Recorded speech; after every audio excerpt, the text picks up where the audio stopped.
Good morning, everybody. I have an unboxing video today. This channel is super new, but I'm just going to show you guys what I got from Cult Pens. I usually wait a while before, well, when I'm ordering from a website, I usually wait until I can get the free shipping. So it's been a long time since I've been wanting to order from Cult Pens but haven't, and I got several things today which I will talk more about later on in the video and tell you how that developed.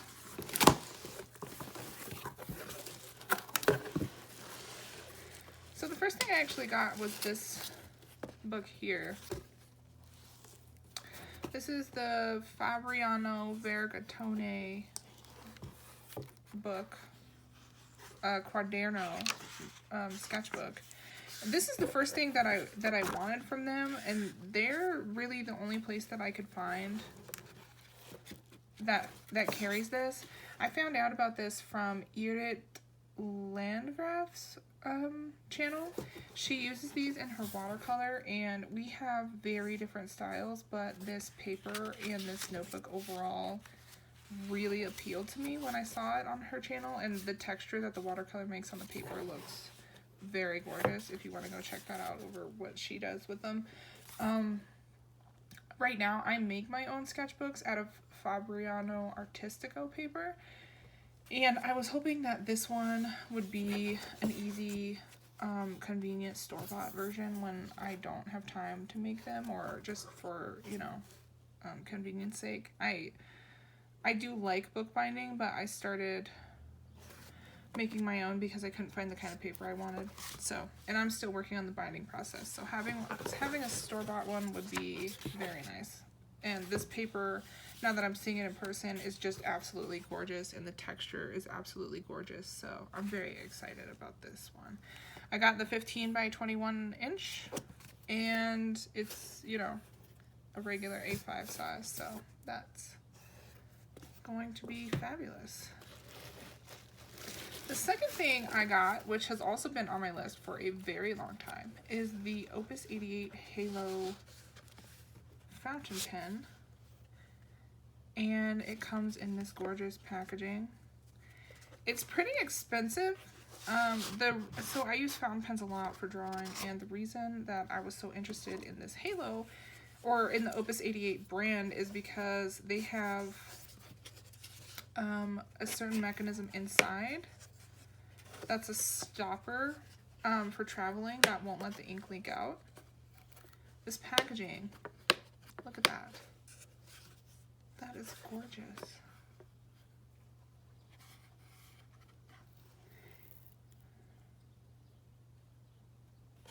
So the stopper mechanism won't let the ink leak out while traveling, and I don't have a good fountain pen that I feel great about traveling with right now. So I picked, Opus 88 has a lot of these demonstrator looking pens, and I picked the Halo because it's the lightest one, and my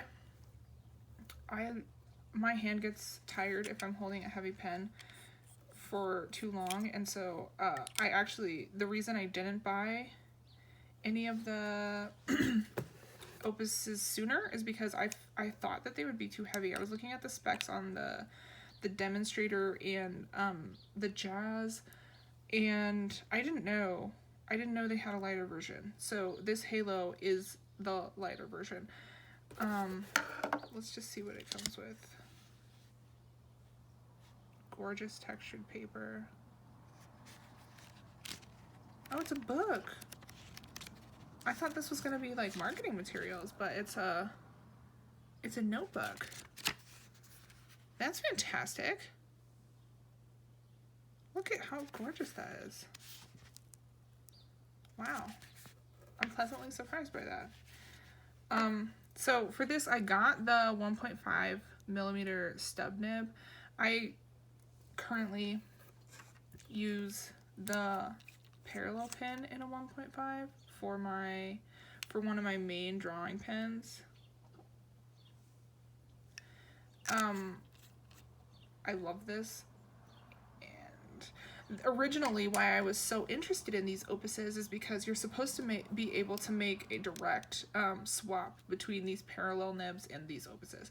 Now, part of the reason why I waited on this purchase is because I have tried a lot of parallel nib hacks and parallel nib swaps, putting them in other pen bodies, because to me this has no aesthetic value.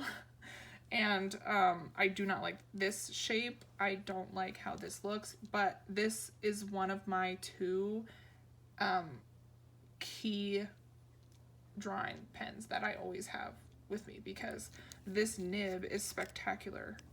If you don't know, you can use it on the side to get, here, I'll get some paper. You can use it on the flat side to get a thick line, and I use that to fill in large spaces and also to write titles.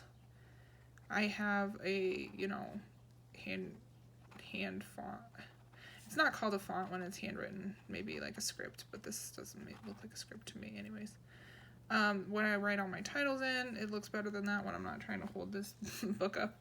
But I like that. And then also, because of the way this nib is,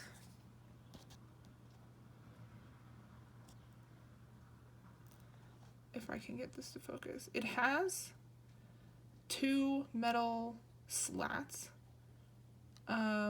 next to each other, so that you can write on the flat side, but you can also write on the pointed side.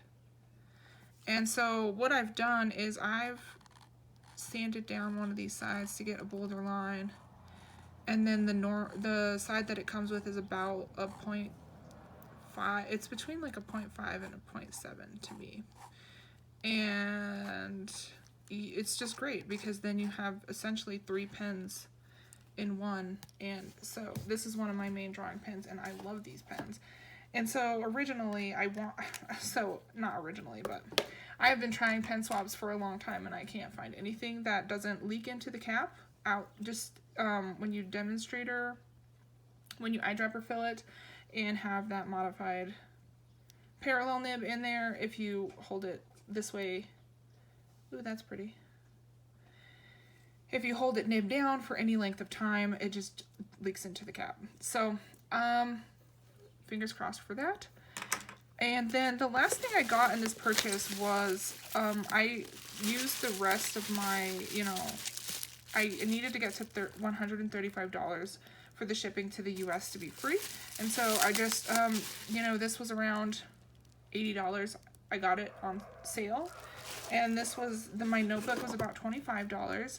And then I filled up the rest of my cart with these Diamine Inks, which I have been,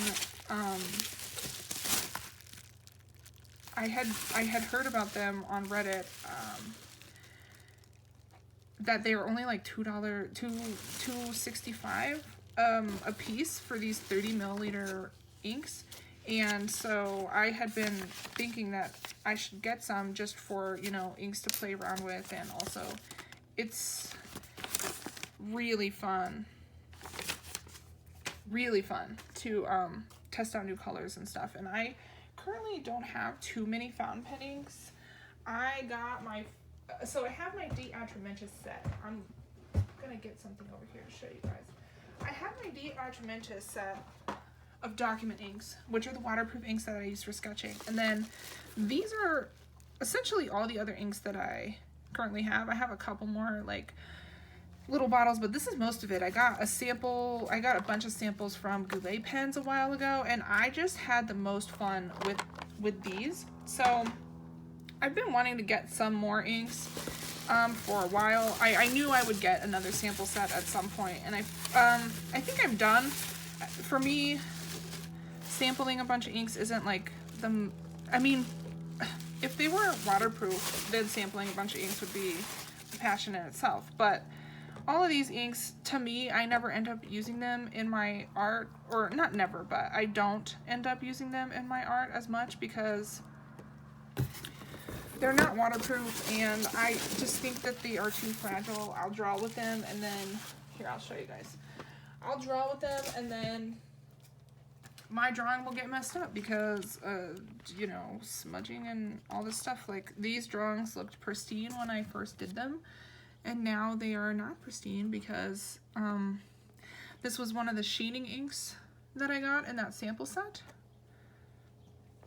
Ralph Waldo Anderson by Organic Studio. But when I drew these, I'm sure I just put my finger there, and now they're all smudged, which I also experimented with this whole process of having, you know, like the dark line and then the blue filled in, which is a good concept and everything when you're doing it on purpose, but if it's so fragile that you can't even look, you can literally see my fingerprint in that.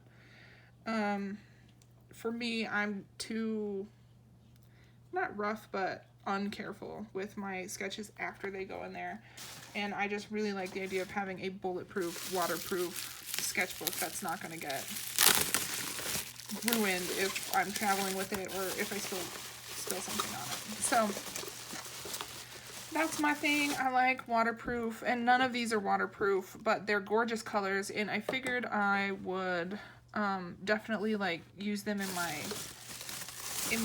letters. I like to write letters, and I draw all the time for different things for sketching, and so I thought having a bunch of these, and they're so inexpensive, would be perfect for that stuff and all these colors.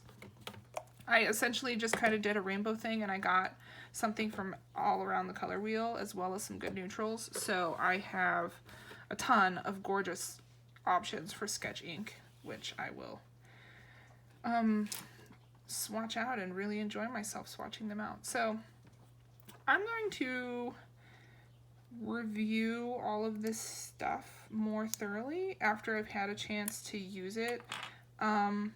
My first impressions of everything is that I'm really excited. This paper, I mean, you know, for me, I'm really picky about my paper, which is what drove me to make my own sketchbooks, and I, you know, I'm always like worried when I order something sight unseen if I will like the paper in person. Usually I don't, but this I'm very happy about. I love the texture of this paper. I love the texture of that paper, and that's actually, you know, why I bought it in the first place, is because it looked like it was going to have gorgeous texture, and it looks like it holds the watercolor gorgeously when I saw it on its channel. So I'll be testing all this out in separate videos. I think I will film the swatching. I like to swatch my inks in this notebook like this, with a larger, you know, little swatch and then the writing sample. So if that's something you're interested in, you can go watch that video next. All right. Thanks for seeing what I got today, guys, and I hope you have a good one.